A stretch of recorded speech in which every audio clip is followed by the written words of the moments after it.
The Galactic Council chamber shimmered with fractal light as representatives of 30 starfaring species argued across a circular arena built for diplomacy, but accustomed to hostility. Today's target was humanity, and the accusation flowed through the room with practiced disdain. A Thraxian elder hissed that Earth lacked the courage befitting a galactic civilization, while a Vorthan war strategist declared humans timid mammals hiding behind treaties. The words gained traction not because they were true, but because humans had remained silent when called to send their finest defenders against the Dra'kul advance. Silence, in the Council's mind, equated to surrender. Humanity's delegation did not rise to counter the charges. They sat composed, watching the storm of arrogance with an inscrutable calm that only worsened the Council's irritation. Their leader, Ambassador Lorne, finally stood when the jeers grew excessive. He offered no defense, only a simple statement. Earth would fulfill the Council's request. The lack of elaboration stirred new waves of contempt. Delegates demanded specifics. Army size, fleet numbers, tactical capabilities, but Lorne merely repeated that the matter was handled. His reserved poise was misinterpreted as fear. The Council assumed humans lacked warriors worthy of the conflict. Beyond the Council's glittering halls, on a classified launch facility concealed beneath a barren moon, humanity prepared its true response. A crew of engineers moved with disciplined urgency, calibrating systems aboard a dropship shaped for stealth rather than spectacle. In the central chamber, two figures stood in silent readiness, their presence overshadowing the frantic atmosphere around them. The first, known only as Vanta, examined the integrity of his matte black exosuit. Its surface absorbed every lumen of light, making him seem carved from the void itself. His posture was deceptively relaxed, but each minute adjustment of his equipment reflected a mind conditioned by a lifetime of precision. He had been trained as a blade honed in darkness, swift, silent, decisive. His loyalty to Earth was not born from patriotism, but from purpose. He believed threats should be ended before they took root, and he had spent years perfecting the art of eliminating them without leaving a trace. Beside him stood Nox, his armor heavier, angular, and unmistakably imposing. The skull motif across his visor was not decorative, but symbolic, a warning carried by those who faced him. He embodied determination, the final answer to threats too entrenched for diplomacy or subtlety. While Vanta's skill lay in invisibility, Nox thrived in inevitability. His strength, both physical and psychological, made him the kind of operative humanity rarely deployed, not out of reluctance, but out of necessity. A technician approached with trembling hands and presented the mission parameters. Her voice faltered as she confirmed that the Dra'kul invasion fleet had entered staging formation. Humanity's two operatives, dismissed by the Council as non-existent, were the only response Earth would send.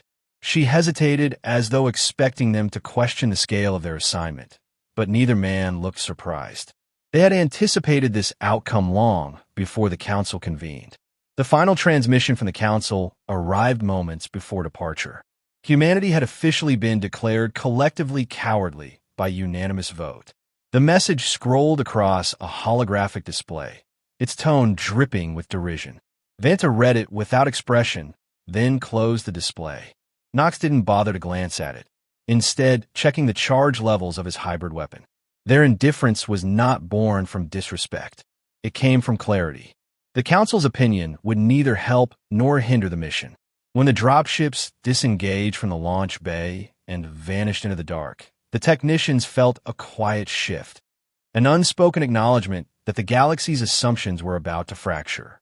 The Council believed humanity had sent nothing of substance. Yet two figures now streaked toward the Dra'kul frontline with singular purpose. The Council's condemnation echoed through official channels, but in the cold expanse between stars, only action mattered. And humanity's answer had already begun its descent. The dropships pierced the Dra'kul moon's atmosphere without lights, heat signatures, or navigational broadcasts, slipping through the murk like predators born of the void. Vanta felt the familiar pull of controlled descent, his body adapting instantly to the shifting gravitational pockets. The moon's air tasted metallic, heavy with spores drifting from the fungal canyons below. He welcomed the discomfort. It clarified his mind, sharpening instincts that technology only enhanced. Beside him, Nox remained immovable, braced against the shaking hull as though turbulence were an abstract concept, not a physical force battering the craft. His visor displayed no emotion, only the silent skull that had become synonymous with terminal outcomes.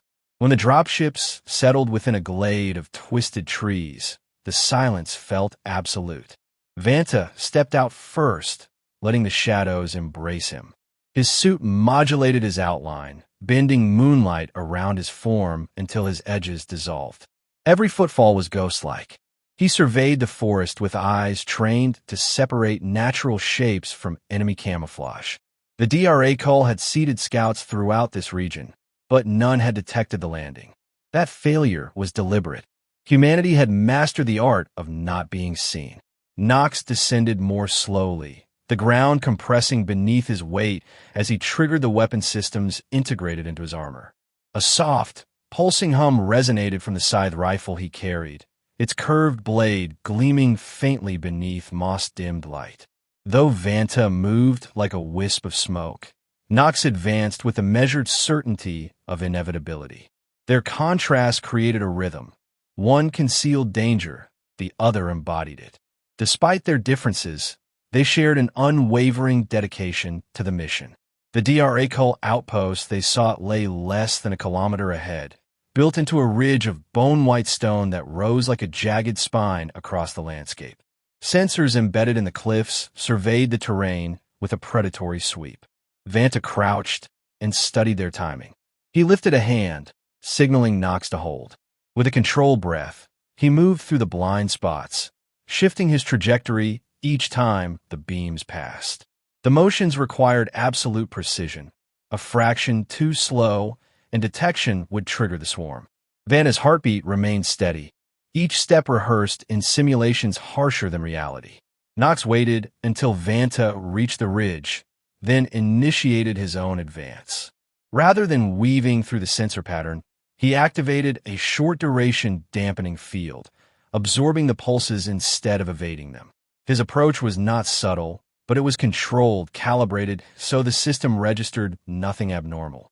Where Vanta manipulated perception, Nox manipulated thresholds. They reached the cliffside almost simultaneously. A Dra'kul sentinel perched above them, its carapace glistening, mandibles twitching as it sampled the air. Vanta scaled the stone before it completed its sweep, claws extending from his gloves. He reached the creature, silenced it with a clean, swift incision, and anchored the corpse to an outcropping to prevent noise. When he glanced down, Nox was already ascending with mechanical grips embedded in his gauntlets, his method slower but unwavering. Inside the ridge, phosphorescent tunnels branched in every direction. The air vibrated with the rhythmic clicking of Dra'kul workers conduiting energy toward the fleet. Vanta motioned right. Nox shifted left. Their divergence was temporary, intended to compress the outpost from both flanks. Vanta slipped along a narrow pathway, disabling nodes that powered the communication relays. With each relay severed, the Dra'kul grew briefly confused, breaking formation before regaining discipline. Nox confronted a cluster of armored fighters, their compound eyes reflecting the glow of his visor. They charged in synchronized formation. He fired once, the blast reverberating through the cavern, collapsing several fighters instantly. Others faltered, unnerved by the unnatural precision of his strike. He advanced through them without hesitation, his movements deliberate and unyielding. When the final node collapsed beneath Vanta's blade, the entire outpost dimmed, lights flickering into darkness. The Dra'kul scrambled in confusion, severed from their command network. Vanta regrouped with Nox in the central chamber, where the last operational display revealed a startling truth. The Dra'kul were amassing not for a border assault, but for a direct strike on the Galactic Council itself. Vanta exhaled slowly. They never understood why we came. Nox holstered his weapon, the skull visor reflecting the dying lights. They'll understand soon enough. Their path forward had become clear and far deadlier. The Dra'kul flagship loomed in orbit like a colossal, organic cathedral, its hull pulsing with bioluminescent veins that mapped the creature ship's living interior. Vanta studied the structure from the stolen transport they had intercepted on the moon. The vessel's grotesque contours moved subtly, as though breathing, and even from a distance he sensed the malice woven into its design. Nox powered down the transport systems until they drifted as lifeless debris. The flagship's external nodes reached out with tendrils of energy, scanning for mechanical signatures. Vanta had already overridden the transport's core to mimic Dra'kul pheromone signals instead. The ruse held. The ship ingested them. The hangar swallowed the transport in a wet, resonant sigh. As the doors sealed behind them, the interior reshaped, forming tendrils that attempted to interface with the craft. Vanta sliced them before they made contact. Nox stepped out first, his boots sinking slightly into the fibrous floor. The texture resembled cartilage, each step sending subtle ripples across a surface that reacted to movement like water. Vanta followed, scanning every shifting contour, his senses tuned to the faint hum of energy converging toward the ship's center. He felt as though he were walking inside a colossal beast aware of his presence, but unable to locate him. The corridor ahead sloped downward, illuminated by a dim, pulsating glow. Nox adjusted his grip on the scythe-rifle, and Vanta could hear the weapon's internal gyros hum, harmonizing with his suit's tactical systems. The deeper they went, the more intense the vibrations became. The Dra'kul were channeling psychic currents across the ship, weaving orders through a collective mind that stretched across the fleet. Vanta recognized this pattern from intercepted data. The Dra'kul leader resided at the heart of the ship, coordinating every unit. If they severed that mind, the fleet would collapse. A pair of sentries emerged from the wall itself, their limbs unfolding like blades of chitin. Vanta vanished in a ripple, leaving only disturbed air behind. Nox stood still, waiting. The sentries charged him, their screeches reverberating through the corridor. But before the first could strike, Vanta materialized behind it, slicing its neural stem. The second leapt at Nox. He intercepted it with a single upward strike, the blade cleaving through armor like wet parchment. The body dropped, twitching. They moved on. As they descended deeper, the corridors widened into chambers filled with Dra'kul workers tethered to conduits that fed psychic energy through the ship's core. Their mandibles clicked in unison, but none reacted to the intruders. They were entranced, functioning as batteries rather than soldiers. Vanta moved silently between them, studying their rhythmic motions, and found the pattern disturbing.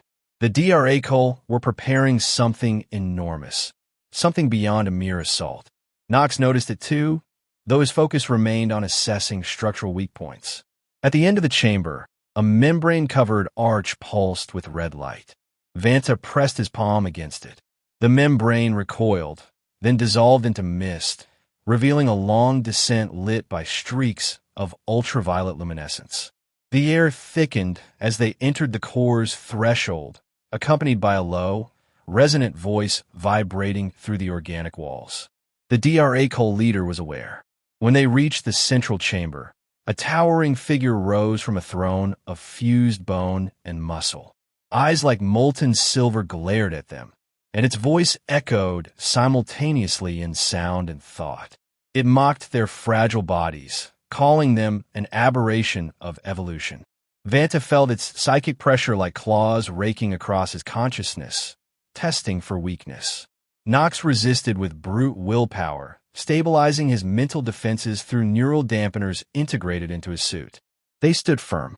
The leader extended a limb toward a massive bioreactor fused to its spine. Energy crackled around it, the room trembling. The Dra'kul intended to unleash a psychic shockwave capable of crippling the entire Galactic Council in one devastating stroke. Vanta moved first, darting across the chamber with inhuman speed, slicing through the conduits feeding the reactor. The leader roared, its voice fracturing the air. Nox followed, firing a blast that destabilized the chamber's lattice. The creature lunged, but Nox met it head-on, locking its strike long enough for Vanta to deliver a decisive cut across the core stabilizer.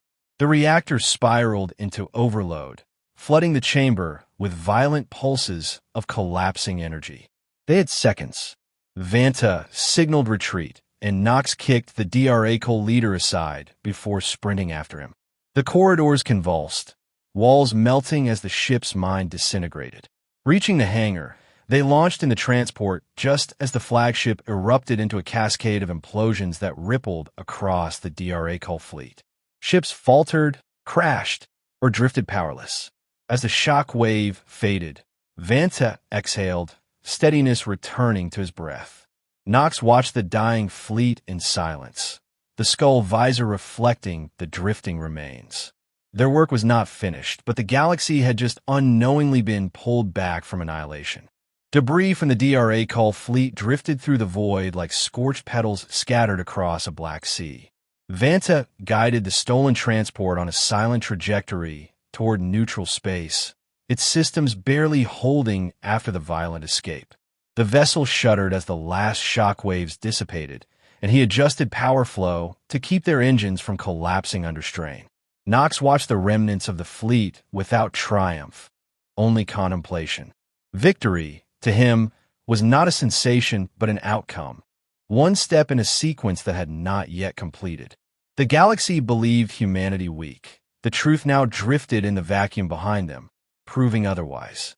A transmission interrupted the quiet. The Galactic Council broadcast emergency updates, their voices frantic as scout vessels reported the sudden disappearance of Dra'kul coordination. Dozens of species scrambled to understand the collapse. None possessed data that explained the simultaneous implosion of the enemy's chain of command. Only humanity had the answer, and neither operative felt compelled to announce it. The Council's confusion was simply the natural consequence of their assumptions. Their transport neared the Council's central station, a massive citadel orbiting a blue-white star. Defense arrays scanned the vessel, hesitating when they registered human biological signatures aboard a Dra'kul craft. Vanta transmitted a coded clearance that bypassed several security layers, and the station reluctantly granted docking access. As the craft settled into a maintenance bay, a contingent of armed guards waited with weapons lowered but ready. Their expressions ranged from suspicion to outright fear. Humanity's classified operatives were rarely seen, and when they appeared, circumstances were never ordinary. Vanta exited first, his movements measured and non-threatening, though nothing in his posture allowed vulnerability. Nox followed, towering behind him, the skull-like visor drawing involuntary steps backward from several guards. Neither operative acknowledged the reaction. Their purpose did not require approval. A council escort led them through a series of corridors toward the assembly chamber. The silence along the way was dense with unease. Inside the chamber, delegates crowded around holographic projections of the destroyed Dra'kul fleet. Panic and disbelief rippled through their arguments. When the doors opened and Vanta and Nox entered, the room fell abruptly still. The projections continued to flicker, but the delegates' voices died as every gaze shifted toward the two humans who crossed the floor with quiet certainty. The Vorthan diplomat who had previously declared humanity cowardly stared at them with widened pupils, his ridged crest trembling. He attempted to speak, but managed only a rasp. Another delegate stepped forward, demanding an explanation for the Dra'kul collapse, insisting it was impossible for a fleet to break without internal sabotage. Vanta, calm as ever, offered a data slate containing encrypted footage, the infiltration, the disabled nodes, the confrontation in the core. The council watched the recording with a mixture of dread and awe. When the final frame faded, Nox spoke, his voice resonant through his modulated helm. He stated simply that humanity had sent what was required. No more, no less. He explained that their species did not measure strength by spectacle, but by results. The council had mistaken restraint for cowardice, silence for surrender. Vanta added that threats were met with precision, not posturing, and that humanity preferred efficiency over recognition. Their words were not rebukes. They were clarifications delivered without venom. The chamber remained in stunned quiet until several delegates bowed their heads in acknowledgement. Others, still shaken, questioned whether humans possessed more of these operatives. Vanta offered no answer. Nox's unreadable visor prevented them from gleaning any hint. The uncertainty unsettled many, but it also commanded respect. For the first time, the council understood that humanity's power was not diminished by its youth among the stars. When the Assembly proposed granting Earth a seat among the major galactic powers, Vanta declined. Humanity would cooperate, he said, but would not seek authority born from fear. The mission had been to stop annihilation, not to reshape political hierarchies. With their statement delivered, the operatives turned to leave. As they exited, whispers followed them, soft, reverent, tinged with apprehension. One voice rose above the others, not loud enough to challenge, but loud enough to linger. If two could accomplish such devastation, what would an entire human force achieve? Vanta and Nox walked into the corridor without answering. Their steps were silent, but the echo of what they had done, what they represented, resounded across the galaxy.